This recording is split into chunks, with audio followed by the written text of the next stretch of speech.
Welcome back, boys and girls. This is our reading lesson for the week of 420 to 424.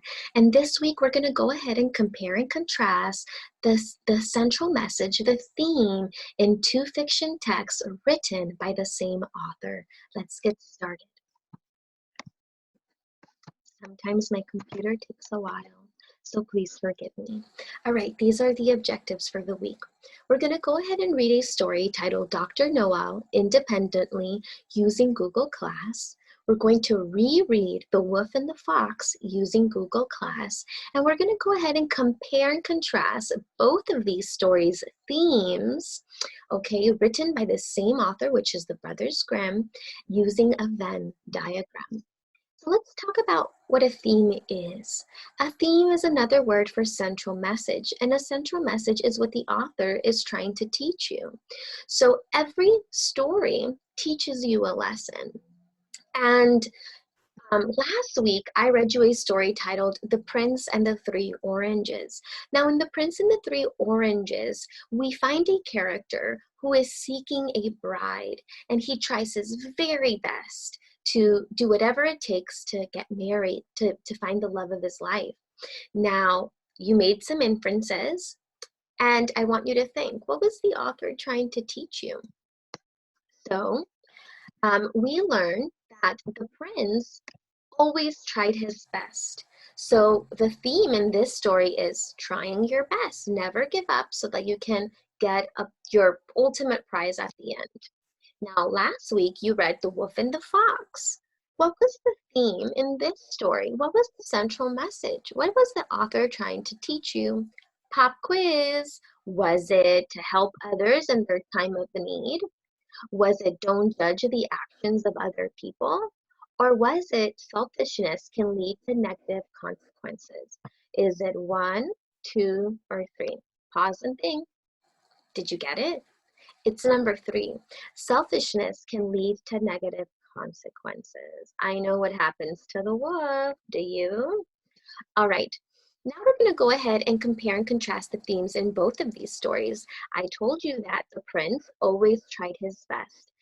This week, I'm going to go ahead and read you a story titled Tomi and His Blanket. And we're going to think, what is the author trying to teach me? Are you ready? Tomi and His Blanket. Iktomi had gone hunting and caught 2 nice ducks for his dinner. He went into his teepee, but when he came out to start a fire, the ducks were gone. He saw Coyote's tail disappear into the trees. Coyote, he cried. I know you took my food. Iktomi was angry with Coyote. He had spent all day hunting, and now he didn't have any food for dinner. He did not feel like hunting again, and it was getting to be dusk. So Iktomi decided to visit Inyan, the great-grandfather or great spirit of his world. It was getting cold now, so Iktomi got his blanket. He wrapped it around his shoulders and started up the mountain. He walked for a long time. Iktomi found Inyan at the top of the mountain. Inyan, he said, I worked all day to find food and then Coyote took it. Now I am tired and hungry. It is getting dark and I don't have time to hunt before the sun goes down. Please give me some food. Inyan didn't answer Iktomi.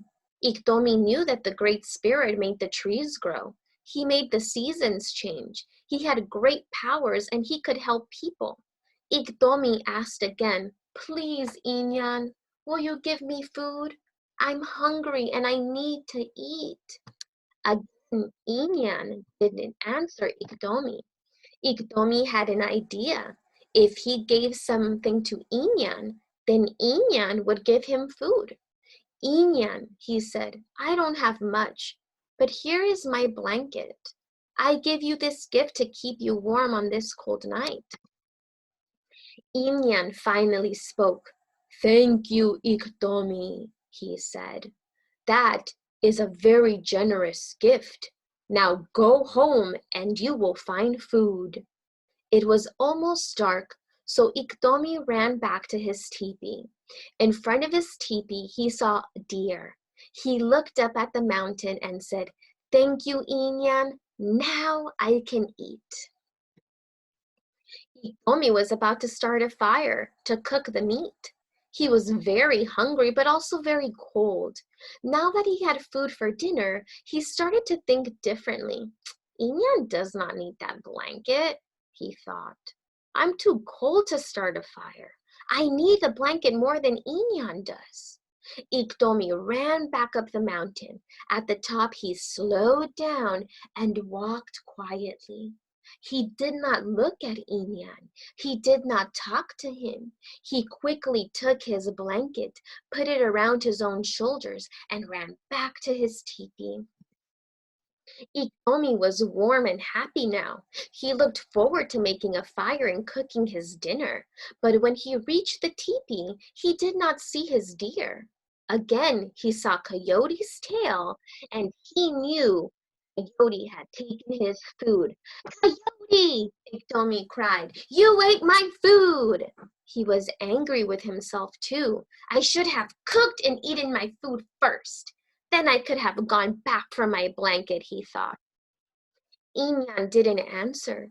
Iktomi looked at his blanket, but he was so cold he didn't want to give it to Inyan. "Inyan," he begged, "I am too cold to give you my blanket, but it is not fair that Coyote took the food that you gave me. Please give me more food."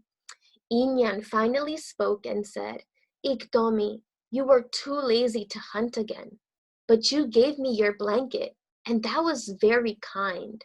That is why I gave you food. Then you came and took your blanket back, and that is when Coyote took your food. I am not giving you more food." That is the end of the story. Now, what is the author trying to teach you in Iktomi and his blanket?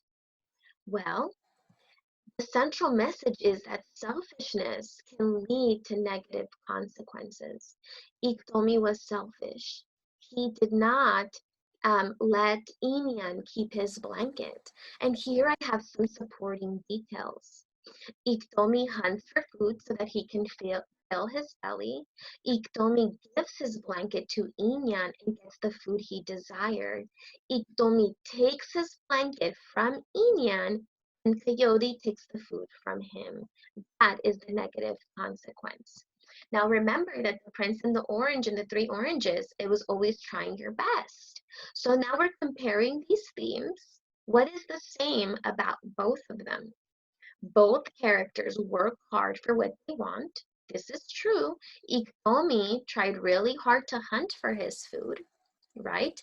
They both get a prize.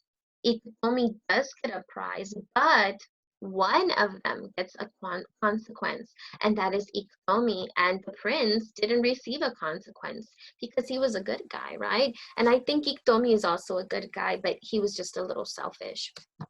Right, friends, we're going to go ahead and we're going to go to Google Classroom. Remember that you are comparing Dr. Noah and the Wolf and the Fox, and you're going to do the same thing that I did. You're going to give me the theme and the story. You're going to give me some details in the Venn diagram, and you're going to tell me what is the same in both of them. Let's go to Google Class. We're in Google Class, okay, and we are here. We're going to go to classwork, okay. Here, we're going to go back to reading, and we are going to go ahead and click on this compare and contrast central message. We're going to click down. Don't forget, 3 reading assignments this week. How many? 3. Nice job. Okay, so we have our phonics, our compare and contrast, and here we're going to scroll down. Look at this bar. Let's scroll down. We have our 2 stories, Dr. Noah, The Fox and the Wolf, so that you can read them. And here's our Venn diagram. We're going to go ahead and here's our boxes. Our boxes are live. We're going to go ahead and click on them. Tell me what's the theme in both of them and give me some supporting details. All right, my dears, I love you lots. I'll see you Wednesday and Friday. Bye.